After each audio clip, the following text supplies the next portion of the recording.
Bugsy and I'm an addict. I'm going to be reading just for today, August 12th, 2024, Enough. Page 234.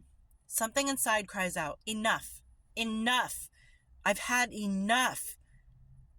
And then they are ready to take that first and often most difficult step towards dealing with their disease. Have we really had enough? This is the crucial question we must ask ourselves as we prepare to work the first step in Narcotics Anonymous. It doesn't matter whether or not we arrived in NA with our families intact, our careers still working for us, and all the outward appearances of wholeness. All that matters is that we have reached an emotional and spiritual bottom that precludes our return to active addiction. If we have, we will be truly ready to go to any lengths to quit using. When we inventory our powerlessness, we ask ourselves some simple questions. Can I control my use of drugs in any form? What incidents have occurred as a result of my drug use that I didn't want to happen? How is my life unmanageable? Do I believe in my heart that I am an addict? If the answers to these questions lead us to the doors of Narcotics Anonymous, then we are ready to move on to the next step toward a life free from active addiction. If we have truly had enough, then we will be willing to go to any lengths to find recovery. Just for today, I admit that I have had enough. I am ready to work my first step. The problem with saying enough is that you've got to let your sober or your true self speak louder than the addict holding you hostage. Because when you sit there and you say, enough, no more, that drug, that addict just whispers, one more, just one more. And you fall victim to that addict. Because I've said it before, addiction is like a parasite. It clings to you and makes the addict side of you need more and want more, desire more. While the true you inside is saying, that's it, no more, I can't. But at some point in addiction, the addict becomes so loud that the only way to silence it is to give it what it wants, that substance. And it's not until you allow the real you inside to be louder, to scream on the top of your lungs, we can't, enough, that's it, no more. To the point where the addict can't speak over you, you're going to be stuck. You have to allow the inside voice, the true you, to be able to speak louder and actually make a difference. And it's said time and time again that you can't get clean until you're ready to get clean. And the literature mentions, how many times can you look back and think, what have you lost throughout your addiction? What part of your life became so unmanageable throughout your addiction that you wish it hadn't? And even those moments weren't enough. You lose your kids, you lose your home, you lose your reputation, your self-respect, your friends, your family. Things you can never get back in most cases. Or in a lot of cases, I should say. And that still wasn't enough.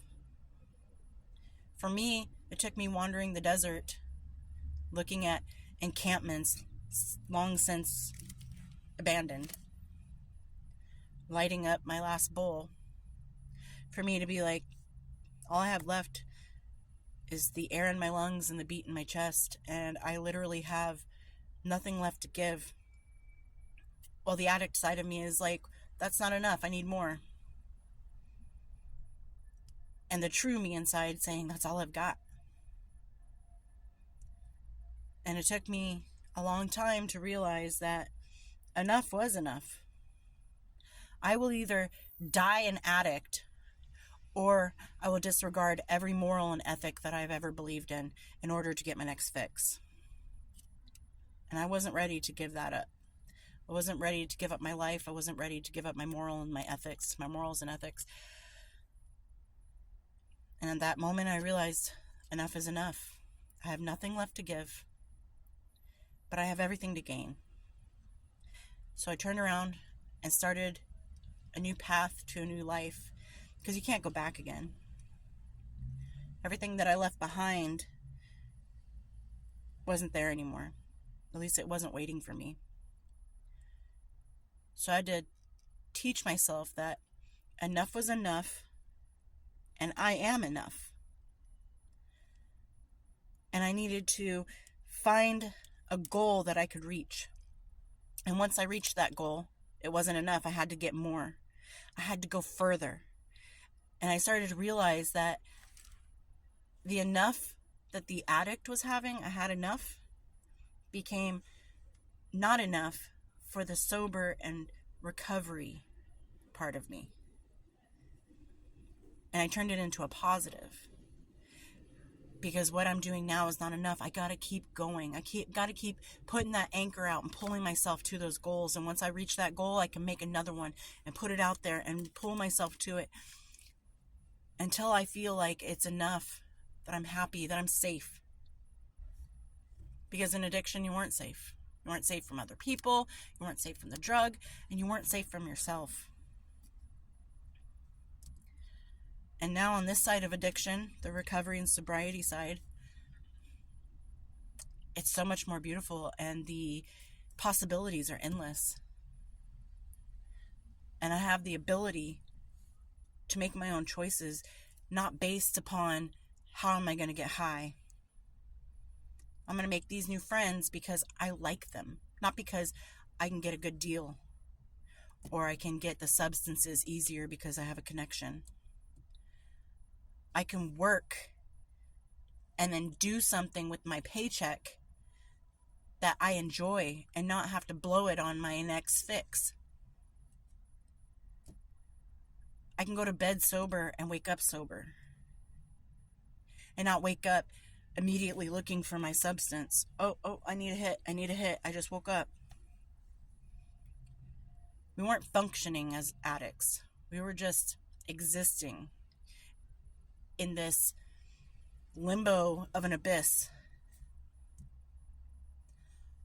Our relationships weren't tangible. They were just convenient for the moment. And now, the relationships that I make, friendships, connections with coworkers, those are tangible. Those are real. Somebody's not looking at me of how I can come up on this person. How can I come up on her? What can I get from her? What can I gain from being her friend? It's literally both of you having a mutual friendship. I enjoy your company, you enjoy mine. And the chances of someone dropping you because, I can't get anything from this person, can't come up on this person, those chances drop drastically. Because the people in your life, your friends, your new friends, the new relationships, they're there for you, not for what you could do for them. So as for me, to my addict self, enough is enough, and I'm done with you. But for the sober and in recovery me, the sky's the limit. And I hope everyone's doing well out there, and I'll talk to you later. Bye.